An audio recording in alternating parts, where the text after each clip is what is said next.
7장의 말씀을 1절부터 끝절까지 보았습니다. 예언서의 말씀은 이렇게 늘 반복이 되는 그런 느낌이 있습니다. 그래서 매번 설교가 좀 비슷하게 가는 면들도 있고요. 또 예언서들도 책의 내용이 자주 반복되다 보니 예언서의 내용들을 보다 보면 그런 반복되는 뭐라 그럴까요? 그 지루함, 그러니까 말씀에 대해서 지루함이라고 표현하는 게 맞지는 않겠지만 계속해서 똑같은 말들이 반복될 때 그런 것들을 다른 용어를 써서 좀 그 반복의 어떤 그런 힘든 것들을 좀 이렇게 감쇄시켜 가려는 그런 느낌들도 있습니다. 그런데 이제 하나님께서 예언자를 통하여서 주신 그런 하나님의 다양함, 하나님의 오묘하신 저는 언변이라고 생각을 하는데요. 오늘 본문 말씀에도 그런 부분이 조금 있습니다. 그러니까 하나님은 참 이렇게 언어의 마술사 같은, 그러니까 비유의 대가이신 듯한 그런 느낌이 듭니다.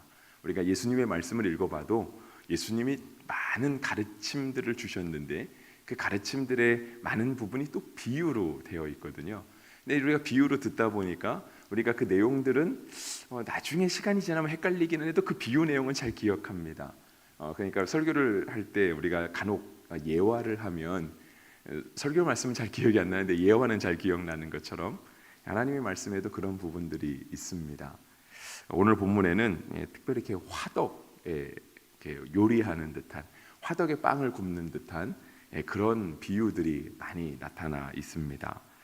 근데 이제 그것은 하나의 비유입니다. 하나의 비유. 그것을 통해서 하나님께서 나타내고자 하시는 것은 이스라엘 백성들이 그렇다라고 하는 거예요. 그러니까 불이 아주 뜨겁게 달궈져 있어요. 그래서 뭐든지 할 수 있을 만큼 막 그들의 그 뜨거움을 절제할 수 없을 만큼 아무데나 막 이렇게 나가는 거예요. 근데 그러한 이렇게 뜨거운 열정들이 무엇이든 할 수 있는 그들의 어떤 준비성들이 하나님을 향해서 가면 참 좋겠지만 그들의 열정이요 하나님을 향해 가지 않는 거예요. 먼저 그들의 열정은 어디로 가냐면 정치적인 욕심들, 자신의 꿈을 이루기 위한 것으로 막 치달아 갑니다. 물론 오늘 본문 가운데 보면 그런 내용들은 전혀 나타나 있지는 않아요. 근데 이제 이 비유들을 해석을 할 때 학자들이 그런 이야기를 합니다. 우리가 호세아가 벌써 이제 7장을 보고 있는데요. 이제 내일 8장 보고 호세아가 처음 시작할 때 그 시대적 배경이 어떻게 되냐면 호세아는 이스라엘에 있었던 선지자이었습니다. 정말 이스라엘 땅에는 선지자가 별로 없었어요. 그러니까 여기서 이스라엘은 북쪽의 이스라엘을 얘기한 겁니다. 남쪽의 유다 땅에는 선지자들이 그래도 좀 일어났는데 우리가 알고 있는 대부분 기억하는 선지자들은 다 남유다 땅에서 활동했던 선지자들인데요. 북쪽에는 그렇게 많은 선지자들이 없었습니다. 그런데 이 북쪽의 선지자들 중에 하나가 대표적인 게 호세아인데요. 그가 활동했던 시기는 정말 북이스라엘이 멸망을 향해서 가는 때였습니다. 그래서 호세아 선지자의 활동이 끝나고 나서 아니면 끝날 때쯤 돼서, 왜냐하면 이제 선지자가 언제 어떻게 죽었는지는 성경에 기록하고 있지 않거든요. 그래서 이제 정확하게 모르지만 대강 연대를 따져 보면 호세아 선지자의 말미쯤 아니면 그가 죽고 나서 얼마 되지 않아서 북이스라엘이 망하는 것으로 기억하고 있습니다. 근데 그 이스라엘 나라가 망해갈 때요 계속해서 왕이 바뀌어가는 거예요. 한 25년 그 사이를 두고 한 5번, 6번 정도가 자꾸 왕이 바뀌는 거예요. 근데 왕이 바뀌어갈 때요 그 왕들이 평안하게 바뀌지 않습니다. 계속해서 암살하고 배반하고 자꾸 죽이는 거예요. 자기가 왕이 되겠다고 나서는 거죠. 그래서 그러한 말씀들을 볼 수 있는 게 5절 말씀을 통해서 볼 수 있어요. 5절 말씀에 뭐라고 적혀 있냐면 우리 왕의 날에 지도자들은 슬의 뜨거움으로 병이 나며 왕은 오만한 자들과 더불어 악수하는도다 되어 있습니다. 그러니까 우리 왕의 날이라고 하는 날은 그 왕의 영광이 드러나는 날이지 않겠습니까? 그러니까 왕이 정말 열심히 정치하면서 그 나라를 잘 세워보려고 그 영화를 준비하고 있는 그러한 때에 그 밑에 있는 지도자들이요 악한 꾀를 하는 거예요. 오죽하면 술의 뜨거움으로 병이 났다라고 되어 있어요. 그러니까 왕은 열심히 뭔가를 하려고 하는데 신하들은 자꾸 배반을 할 준비만 하고 엉뚱한 길로 갈 준비만 하는 거예요. 한 사람은 앞으로 열심히 가려고 하는데 한 사람은 뒤에서 못 가게 자꾸 끌어당기는 듯한 그런 모습인 거예요. 그런데 왕이 그걸 알지 못해요. 그래서 5절 끝에 보시면 왕은 오만한 자들과 더불어 악수하는도다라고 되어 있어요. 그러니까 왕이 그러한 신하들, 그러한 자신의 어떤 따르는 사람들을 어떠한 상태인지 알지 못하는 거예요. 그래서 그 밑에 왕 밑에 있는 사람들은 기회만 나면 왕조를 뒤집어 엎고 자기가 왕이 되려고 하는 그러한 나라의 불안정한 모습이었어요. 나라의 불안정한 모습. 나라가 불안정했으니 그렇죠. 백성들도 그렇게 편한 삶을 살지는 못했겠죠. 그런데 이제 이어지는 말씀들이 있어요. 이어지는 말씀들. 나라가 이렇게 어지러운데, 그래서 심지어는 이렇게 화덕에 잘 구워진 어떤 빵과 같은데 그들의 구워진 빵은 잘 익은 게 아니고요. 8절에 보시면 뒤집지 않은 전병이다라고 하는 표현이 되어 있어요. 그러니까 빵을 화덕에 올려놨어요. 근데 한쪽만 익는 거예요. 물론 제가 요리에 이제 별로 재주가 없는데 제가 이렇게 화덕을 몇 번 보니까 화덕은 그 안에가 너무 뜨거워서 그냥 넣어놓기만 하면 다 익더라고요. 앞뒤고 뒤고 그냥 싹 다 익어서 나오긴 하던데 성경의 표현은 뭐라고 되어 있냐면 뒤집지 않은 것과 같다는 거예요. 그러니까 뒤집지 않으니까 한쪽만 익었겠죠, 그죠? 한쪽만 익은 거는 그죠 빵이라고 할 수가 없잖아요. 그걸 먹을 수도 없고 그걸 가지고 누구에게 대접할 수도 없습니다. 그러니까 이스라엘의 모습이 마치 그와 같다라고 하는 거예요. 자신들은 뭔가를 해보려고 심지어는 왕을 죽여서까지라도 자신의 꿈을 이루어 보고 무언가를 만들어 보려고 하지만 그들의 모습은 실제로 온전하지 않다라고 하는 것이었고요. 그 뒤에도 또 나옵니다. 9절에 이방인들이 그의 힘을 삼켰으나, 여기서 그의 힘을 삼켰다는 얘기는 이스라엘이 가지고 있는 모든 것을 다 빼앗아 갔다라고 하는 그런 의미죠. 그런데 이스라엘이 알지 못해요. 알지 못하고 백발이 무성할지라도 알지 못하느니라. 실제로는 그런 힘도 없는 거예요. 백발이 무성하다는 얘기는 그만큼 나이가 들었다는 거잖아요. 그러니까 고령이 돼서 무언가도 할 수 없는 그런 위치가 되었음에도 불구하고 이스라엘은 자신이 그러하다라는 사실조차도 깨닫지 못한다는 거예요. 그래서 10절 그들의 교만은 그 얼굴에 드러난다니 그들이 이 모든 일을 당하여도 그들의 하나님 여호와께로 돌아오지 아니하며 구하지 아니하도다 되어 있어요. 자기를 알아야 그래도 하나님께 가지 않겠습니까? 내가 아프다는 사실을 알아야 병원에 갈 수 있잖아요. 아프다는 사실을 인정하지 않고요, 내가 아픈 것조차도 모르는 거예요. 아마 그 주변에서 그렇게 얘기하지 않았을까요? 왕에게 아까 우리 5절에 본 것처럼 왕이시여 잘하고 있습니다. 잘하고 있습니다. 우리나라가 잘 가고 있습니다. 잘 가고 있습니다. 우린 괜찮습니다. 우린 하나님께 그렇게 기도할 필요 없습니다.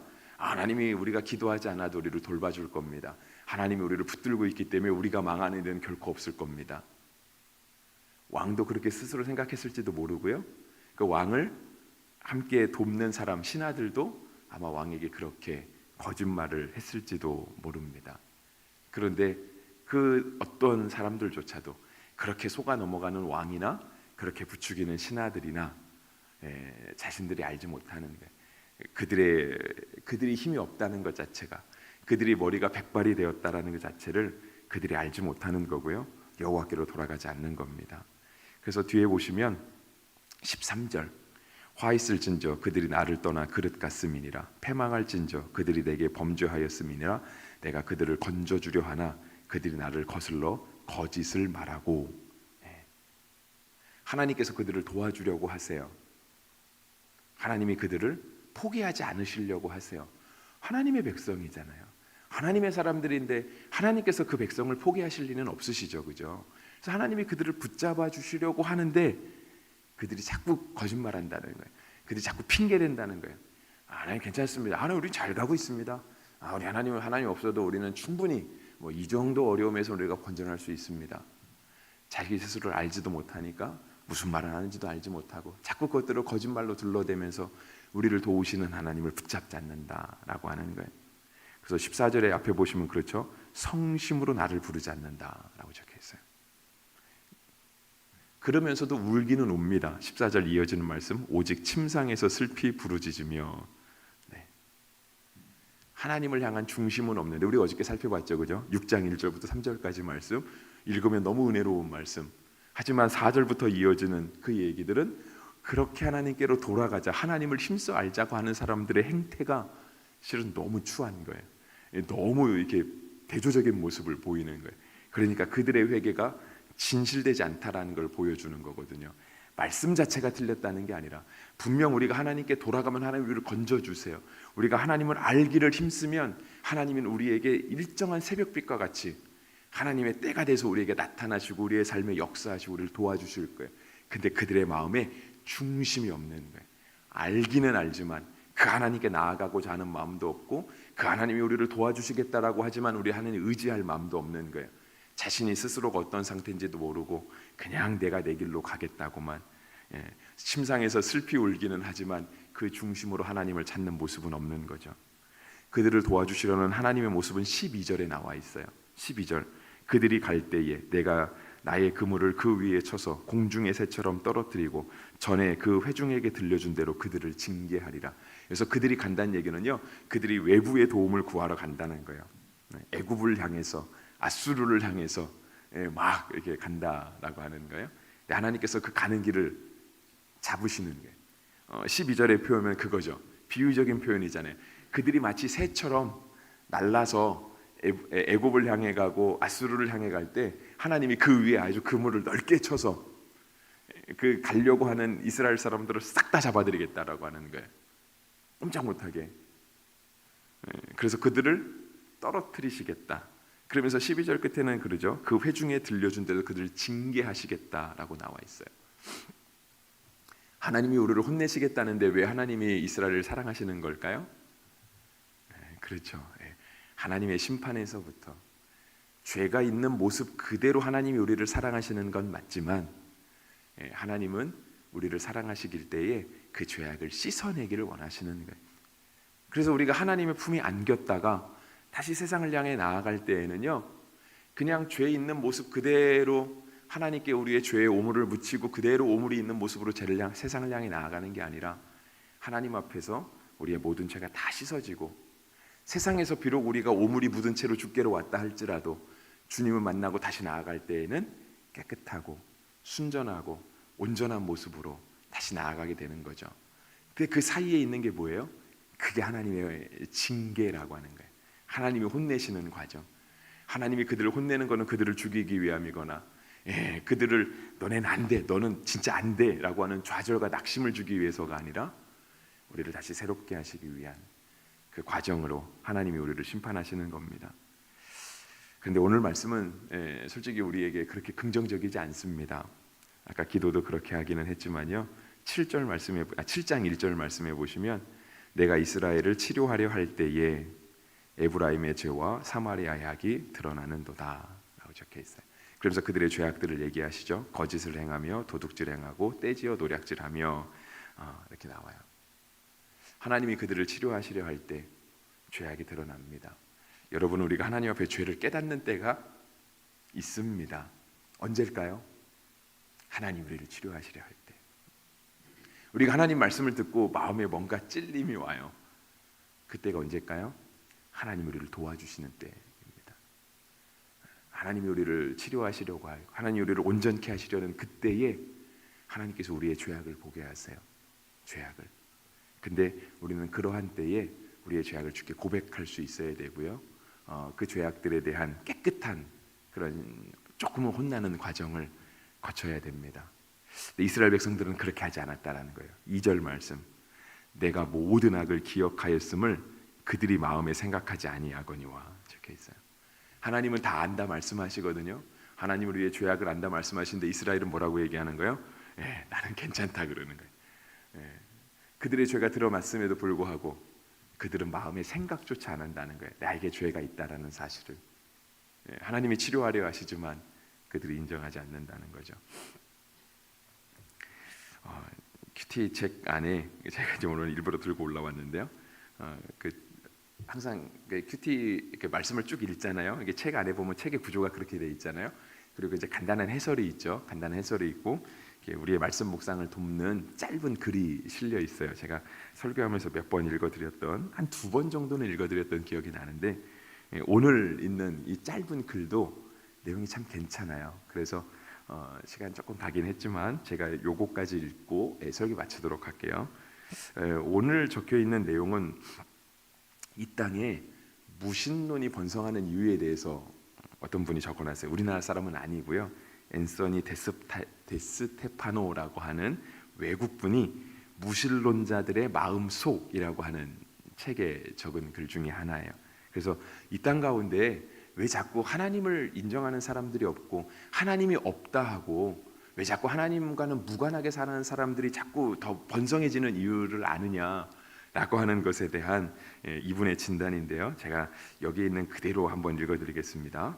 오늘날 무신론이 존재할 뿐 아니라 번성하는 이유는 신자들이 그것을 허용하기 때문이다.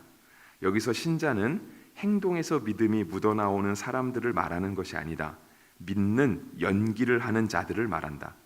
삶에서 믿음의 색깔이 전혀 나타나지 않는 자들, 고수해야 할 교리들을 오히려 거부하는 자들을 말한다. 이들은 입맛에 맞고 따르기 쉬운 교리만 취사 선택하는 소위 부패 그리스도인이다. 그러니까 우리가 썩었다는 얘기가 아니고 우리 식당 뷔페 가잖아요. 먹고 싶은 거 골라 먹는 그런 뷔페에 간 그리스도인들이라고 얘기하는 거예요. 신자들이 공허한 믿음대로, 그러니까 공언한 우리가 말로 선포한 믿음대로 행동하였다면 그 믿음이 풍성한 열매를 맺어 무신론이 이 사회에 발붙일 수 없었을 것이다. 무신론이 그만큼 깊이 뿌리를 내려 자랄 수 없었을 것이다. 역사의 다른 시대들처럼 무신론이 시들어 흔적조차 남지 않았을 것이다. 진리 앞에서 오류는 언제나 도망치게 되어 있다. 선 앞에서 악은 언제나 죽게 되어 있다. 무신론자를 돕는 실질적인 무신론자로 살아서는 안 된다. 이제 진정한 신자로 살지 신자의 무늬만 갖춘 종교인으로 살지 양당간에 결정해야 할 때다.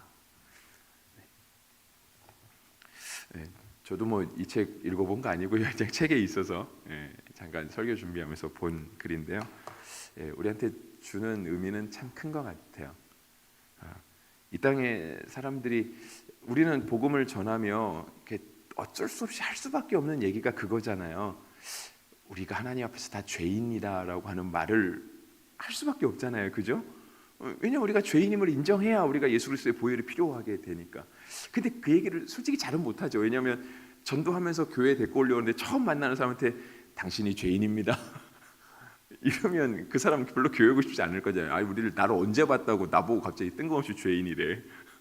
내가 그래도 열심히 산다고 사는데 갑자기 나보고 지옥 간다 그러면 누가 그 말 듣고 교회 오고 싶겠어요, 그죠?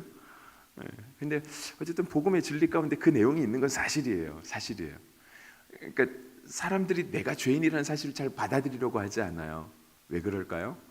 이 좀 전에 글 쓰신 분의 얘기에 의하면 우리도 그렇게 산다는 거예요. 믿는 사람들조차도 죄짓고 전혀 아무렇지 않은 듯 사는데 믿지 않는 사람들이 우리가 죄인인 걸 인정하면서 할 리가 있겠냐. 난 잘 살고 있다 생각하지. 제가 어저께 그 목사님 몇 분 목사님들을 만날 일이 있었어요. 만날 일이 있었는데 그 얘기를 하시더라고요. 저도 그래서 많은 걸 느낄 수 있었는데 그 10월 27일에 그러니까 돌아오는 10월 27일에 한국교회가 광화문 광장에 다 모인다는 거예요. 그 세종로 있는데 거기에 최대한 많이 모이겠다라고 하는 거예요. 그 모이려고 하는 이유는 그 차별금지법의 통과를 막기 위해서. 그러니까 우리가 차별금지법 교회에서 많이 들었잖아요. 그런 어떤 동성애에 대한 얘기, 소수의 성애자에 대한 어떤 그런 이야기들인데 그거를 저지하기 위해서 모이겠다라고 하는 거예요. 그래서 부산에 있는 몇 개의 교회도 막 버스 빌려서 올라간다 그러고요. 전국적으로 있는 큰 교회들이 다 관광버스 대절해서 광화문으로 올라갈 거라고 그런 얘기 하는 거 들었어요. 근데 어떤 한 목사님이 그 얘기를 하시더라고요. 나는 그게 잘 이해가 안 된다. 물론 그분이 차별금지법에 찬성하지 않았어요. 물론 그건 우리가 동성이 틀렸다고 얘기할 수 있어야 된다라는 거예요. 그건 아니라는 거죠. 아무리 뭐 인권이 중요해도 틀린 건 틀렸다고 얘기해야지 어떻게 우리가 그걸 맞다고 얘기할 수 있느냐. 그건 안 된다. 하지만 왜 자꾸 차별금지법만 부각시키는지는 모르겠다. 그러면서 그분이 했던 얘기가 뭐냐면 우리 10계명에 보면 7번째 계명 중에 하나가 간음하지 말라잖아요. 이 땅에 간음하는 사람이 얼마나 많아요, 그죠? 근데 교회가 간음죄에 대해서는 말 안 하고 있다라고 하는 거예요. 아무 말 안 하는 이유가 다 드러내면 다 걸릴 것 같으니까. 그러니까 불편하니까 교회가 그 말을 안 한다는 거예요. 그런데 소수 동성애자, 소수성 나는 죽어도 그 짓은 안 할 것 같거든. 그러니까 그 사람들만 자꾸 붙들고 뭐라고 한다는 거예요. 우리가 너무 관용적으로 봐주는 죄에 대해서는 심지어 십계명에도 적혀 있고 성경이 그렇게 강조하는 간음에 대해서는 마치 다 우리가 당연한 것처럼 뭐 그럴 수 있지 뭐 너무 쉽게 관용해주고 우린 설마 우리는 남자가 남자 좋아할 사람은 없잖아요. 우리 여자가 여자를 좋아하잖아요. 우리는 그 정도까지는 아니잖아요. 근데 그런 사람이 소수라고 해서 자꾸 그 사람들을 보고만 뭐라고 한다. 제가 그래서 많은 걸 느껴요. 그렇구나. 우리가 너무 쉽게 죄를 인정하는 경우가 많이 있어요. 아무렇지 않은 듯. 마치 이스라엘 백성들이 하나님 앞에 그들의 죄가 드러냈음에도 불구하고 그들은 난 상관없다라는 거예요. 하나님 앞에 괜찮다라고 얘기하는 거죠. 네, 기도하겠습니다.